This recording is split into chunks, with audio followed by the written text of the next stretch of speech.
Masih bersama saya Ibnu Fadil, pemirsa Anda kembali menyaksikan 3 berita utama Kaltim hari ini. Kobaran api membakar SMK Negeri 5 Balikpapan, 1 siswa terluka dan 5 ruang kelas terbakar.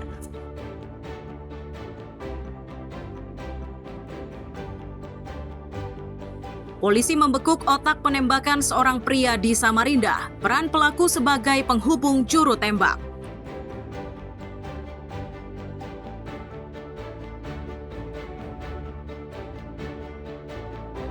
Korban tewas dalam musibah kapal tenggelam dapat santunan masing-masing sebesar 125 juta rupiah.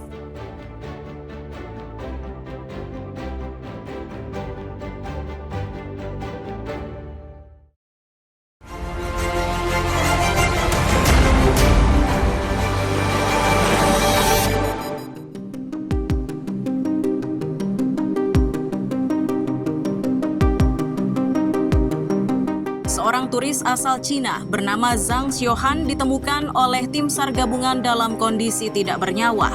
Sebelumnya, korban dilaporkan hilang saat menyelam di perairan Pulau Kakaban, Maratua, Kabupaten Berau. Jasad tersebut diangkut menggunakan perahu cepat menuju Rumah Sakit Umum Daerah di Tanjung Redep.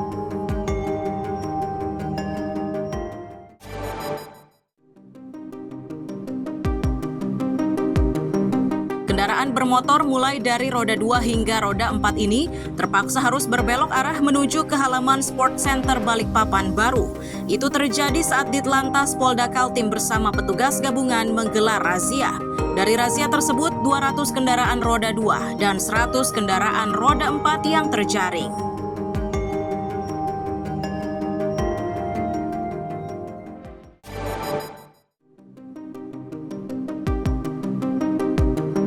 Tempat hiburan malam atau THM di Jalan Imam Bonjol, Samarinda, Kota geger. Itu terjadi menyusul tewasnya seorang laki-laki akibat ditembak oleh orang tidak dikenal. Kejadian tersebut mengharuskan polisi bekerja cepat untuk memburu pelaku.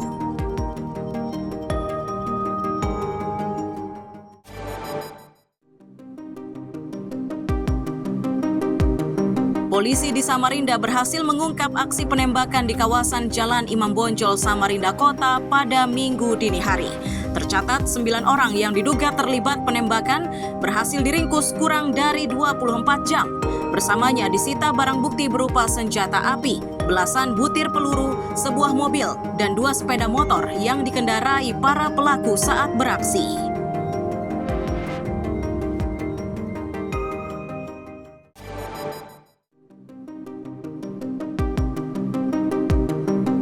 Kapal feri tujuan Balikpapan Penajam Karam yang mengangkut belasan mobil dan sepeda motor tenggelam di perairan Penajam, Pasir Utara. Salah satu penumpang kapal menyatakan peristiwa tersebut bermula saat kapal mengalami kebocoran. Beruntung, seluruh penumpang sudah dievakuasi sebelum kapal tenggelam, namun 2 ABK gagal diselamatkan.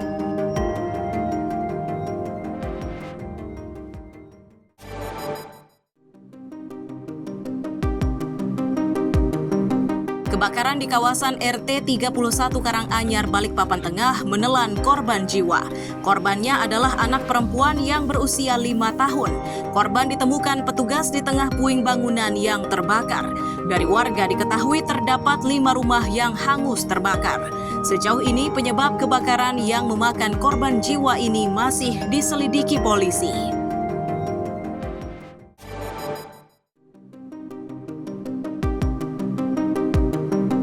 Seorang komisioner KPU Kabupaten Berau berinisial ARD ditetapkan sebagai tersangka kasus tindak pidana pornografi.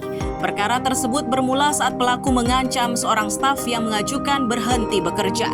Tersangka mengancam akan menyebarkan foto syurnya ke publik jika korban tetap memaksa berhenti bekerja.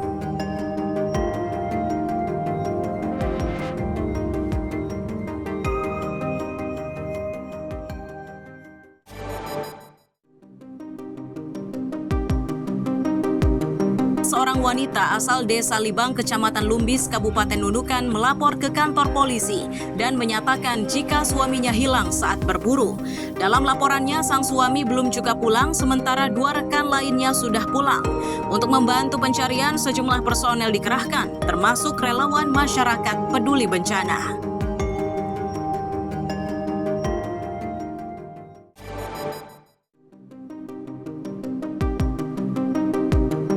Dua polisi ini tengah mengawal tersangka penembakan di depan tempat hiburan malam di Samarinda. Peristiwa pada Minggu 3 Mei 2025 lalu itu menyebabkan korban tewas dengan 5 luka tembak. Pada reka adegan kali ini, tersangka yang jumlahnya 9 orang itu memeragakan 42 adegan. Akibat perbuatannya, para tersangka dijerat pasal 340 KUHP tentang pembunuhan berencana dengan ancaman hukuman mati.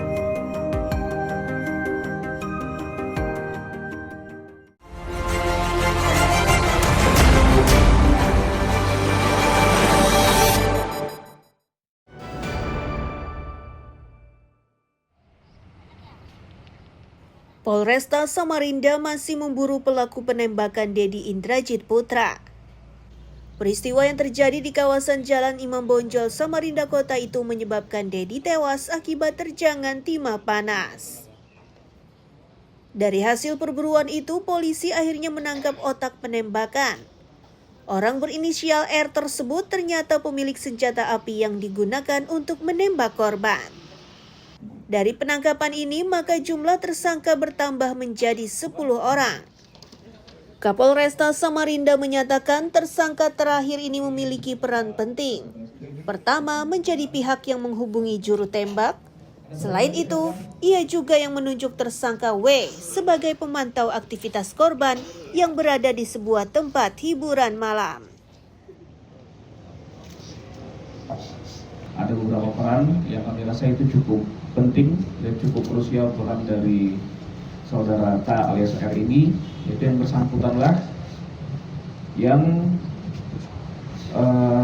menghubungi saudara IJ sebagai eksekutor untuk datang ke THM Krons dan melakukan penembakan kepada korban D. Saudara K ini juga yang menghubungi saudara W untuk melakukan pemantauan, dan pengawasan terhadap keberadaan saudara korban atau saudara D di THM Krons tersebut. Rencananya 10 tersangka ini akan dipindahkan ke sel tahanan Mapolda Kaltim di Balikpapan. Polisi juga masih bekerja keras mendalami asal-muasal senjata api yang digunakan untuk menembak korban. Amir Hamzah dan Iswanto melaporkan dari Samarinda.